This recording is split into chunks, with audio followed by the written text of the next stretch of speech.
ইটের রাস্তায় ক্ষত বিক্ষত নারীর ভিডিও, ভারতের ঘটনাকে বাংলাদেশের বলে অপপ্রচার। ইটের রাস্তায় ক্ষত বিক্ষত নারীর ছড়িয়ে পড়া ভিডিওটি বাংলাদেশের নয় বলে নিশ্চিত করেছে তথ্য যাচাইকারী প্রতিষ্ঠান রিউমার স্ক্যানার ছবি। রিউমার স্ক্যানারের ওয়েবসাইট থেকে নেওয়া ইটের রাস্তায় ক্ষত বিক্ষত এক নারীর ছড়িয়ে পড়া ভাইরাল ভিডিওটি বাংলাদেশের কোনো ঘটনা নয়, এটি ভারতের পশ্চিমবঙ্গের সাম্প্রতিক ঘটনার ভিডিও। বাংলাদেশের তথ্য যাচাইকারী প্রতিষ্ঠান রিউমার স্ক্যানারের অনুসন্ধানে এ তথ্য উঠে এসেছে। এ সংক্রান্ত প্রতিবেদন গতকাল সোমবার রিউমার স্ক্যানারের ওয়েবসাইটে প্রকাশ করা হয়েছে।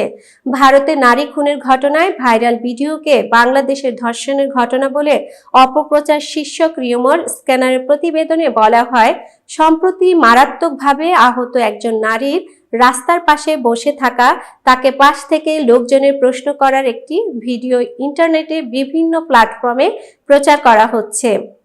এতক্ষণ বার্তা বৈঠকের সাথে থাকার জন্য ধন্যবাদ। নতুন নতুন তথ্য ও সংবাদ পেতে বার্তা বৈঠকের ইউটিউব চ্যানেল ও ফেসবুক পেজের সাথেই থাকুন।